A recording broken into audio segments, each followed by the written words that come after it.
Hello ladies and gentlemen, my name is Nazmus Kandikar and I'm the host of your video. And in this video we'll take a look at reinstalling Microsoft Windows 7 or Microsoft Windows Vista. And so this video is about the easiest way to reinstall Windows, and the method I'm going to show you will work for any version of Windows you're currently using, either Windows XP, Windows Vista, or Windows 7. So if you wish to reinstall Windows 7 when you already have Windows 7, say you might have a virus, you might want to reinstall Windows, this method will work. Now people might tell you that to reinstall Windows you have to put up a whole day, back up all your data to an external hard drive, and then change your BIOS settings, boot from a Windows DVD, and then you have to format your hard drive and then install Windows and then copy all your files back from the external hard drive. No. This is not the 1990s anymore. This is not the era of Windows XP. The Windows 7 and Vista installers have become so advanced that reinstalling Windows is actually easier than some people make it to be. It's very easy. So in this video, let's dive in and show you the world's easiest and the best way to reinstall Windows. Okay, so I'm on my Windows 7 desktop. This could be Windows Vista, Windows XP, or even Windows 8. So yeah, you could downgrade from Windows 8 to Windows 7 if you want to, which using the method I'm going to show you. So yeah, if you're on your desktop, so what we're going to do is launch the Windows setup directly from Windows. But before I do, make sure, just to be safe, you don't need to do this, but just to be safe, just back up your documents to an external hard drive or a flash drive, whatever you wish to back up it to, or the cloud. Your pictures, personal photos, music, just back it up in case something goes wrong. Most likely nothing will happen and you don't need to back it up, but just to be safe, just back it up. In case something does happen, you can restore it from another source. Always be safe than sorry. Okay, anyways, so what you're going to do is launch the Windows setup directly from Windows. There's two ways you could do that. You could insert your Windows installation DVD in your DVD drive and run setup. Or if you have an ISO image file, you could use a software to virtually mount that ISO image in your computer and run the setup directly from ISO.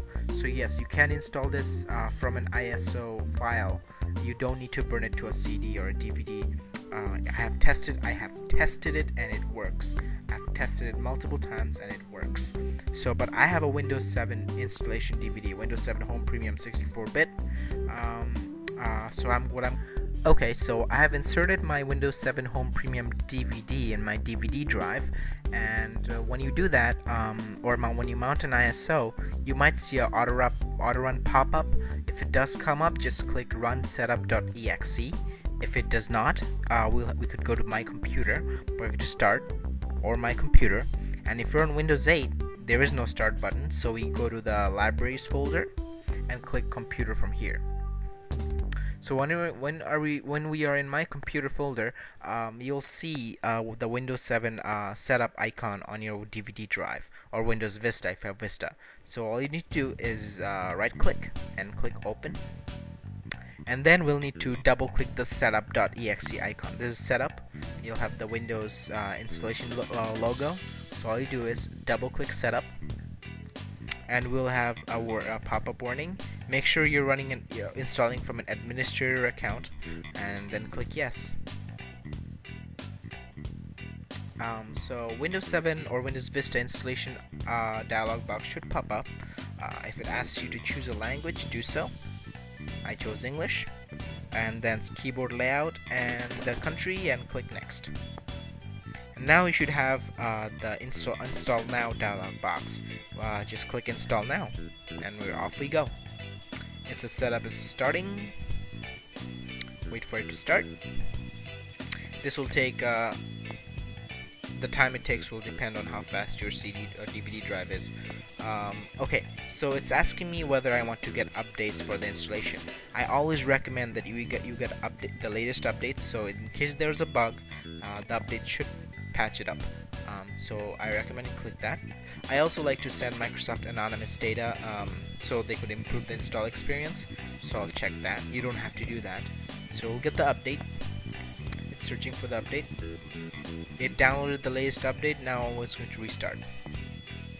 So now we have the latest version of the installer. And now setup is restarting. Okay, so setup restarted and we have this license agreement. We'll need to agree to this before we can install. So we'll click next. Now you have two options, to upgrade or do a custom install. We only do the upgrade if you're upgrading from a previous version of Windows. So if you're going from XP to Vista, we upgrade. Or if you're going from Vista to 7, you upgrade. But you only upgrade if you want to keep your current desktop applications. If you don't want to keep any of your desktop applications, do not click upgrade. Also, you cannot upgrade from XP to 7, or you cannot upgrade from So yeah, the only way you could use this is XP to Vista or Vista to 7. Also, if you want to reinstall Windows 7 or reinstall Windows Vista and you already have the same operating system, we do custom. For every other scenario, we do custom. So in this case, since I already have Windows 7 and I'm reinstalling Windows 7, we'll click custom. Alright, so when you click custom, we have the option of disk partitions. So these are the partitions on my hard drive. So what you want to do is select the partition where Windows is currently installed. So if you're running Vista or 7 and Windows is installed on C drive, we'll choose C. So make sure to select the partition that Windows is currently installed, because we need to replace our current operating system with the new OS. So I have Windows 7 on my C drive, and I'm going to want to replace it with the new installation. So I'll choose the C and then click next. Now you get a notification saying that you're about to install Windows where Windows is already installed. What this will do is that it'll copy all your files, move all your files like personal files, documents, music, and all other files that's currently on your C drive into a folder called windows.old. So once you're done installing, we could go back to that folder and get the files we need. So we'll click OK. Now it is installing Windows. Now notice that it's starting, so it'll copy the Windows files, expand them, install the features, install the updates, and complete the installation. But notice that I'm still currently running the setup from Windows. So if I press start, there's my start menu, there's my taskbar, Windows is running within Windows 7. So this is a much easier way. So I could run the internet if I could open up Internet Explorer and actually browse the web while this is installing. Do not start any work here because it will restart and you'll lose any unsaved work. But you can't browse the web while you're waiting for this to install. So you can see Bing is loading. See, I have full internet, so I could browse the web if like freely until this installs. So again, I'm going to pause the video until the computer restarts. So see ya later in a bit. Okay, so Windows has restarted. So what it had done is Windows setup has copied all of the setup files from the disk to the hard drive and restarted the Windows, and now the installation will continue from the hard drive. So if you had mounted an ISO image, don't worry about it because all the important files are copied to the hard drive. If you had put a DVD inside, you can easily take it off because the DVD is not going to be used. It's all running from the hard drive. Okay, so Windows setup has finally finished installing. It took like 30 minutes or a little less than that. So now it's finished installing. So now it's asking for some basic information. So I'll type it in and off we go.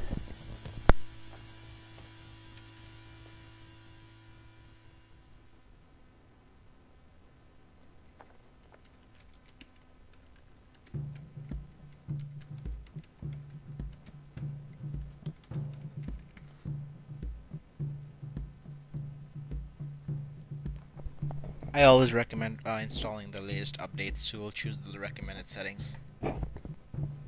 I am in Central Time, so I'll pick Central Time. There we go. Date's fine, time's fine. Off we go. I'm at Home Network, so I'll click that. It's setting up my network. Well, it's almost done. Windows is finalizing your settings. So we'll let him do that, and there we go. you should see the welcome screen, and you should soon see the desktop. But that's not the end. There's the best parts here yet to come. Preparing your desktop, that's what you get the first time we're installing or logging in. Oh, by the way, if you're asked to activate or enter your product key, make sure to do that.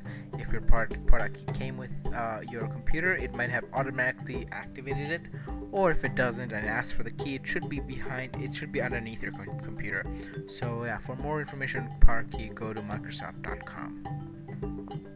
Okay, so I have finally logged into my desktop.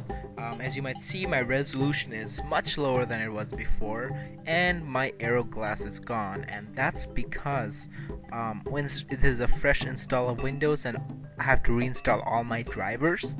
Basically, Windows Update will take care of that automatically, so Windows Updates will automatically install the latest graphics driver and such, and the next time you restart Windows, everything should be fine. If you do need to install drivers manually, this will be the time to do it, but I will not go over that. That's the topic of another video, installing drivers. Now you have a fresh copy of Windows installed, but now this is important. We did not format our hard drive, as some people like to say, format your drive before installing Windows. I do not agree, because I'll show you a clear benefit of not formatting your hard drive and doing it the way we did. Now we have a windows.old folder, and this is our old C drive. Whatever was in our C drive before is now here. So now you could see all your desktop applications. You could see your Windows directory, but what we are most interested in is the users file. When you double click that, you'll see all the users that was in your computer. I don't have any more users than myself in this PC, but if you have more, you'll have multiple user folders. So what I'm going to do is open up my username and double click my documents. As you can see, all my documents are here. So what I'm going to do is select all. I'm going to cut it. Don't click copy, click cut. This is very important. Go to my new documents and paste it.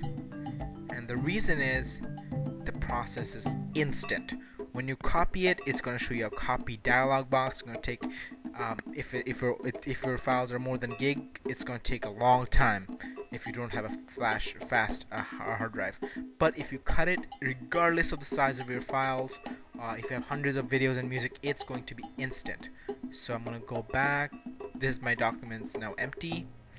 I'm going to do this with my pictures, my music, my everything. So basically, this is all the pictures I had before. I'm going to cut.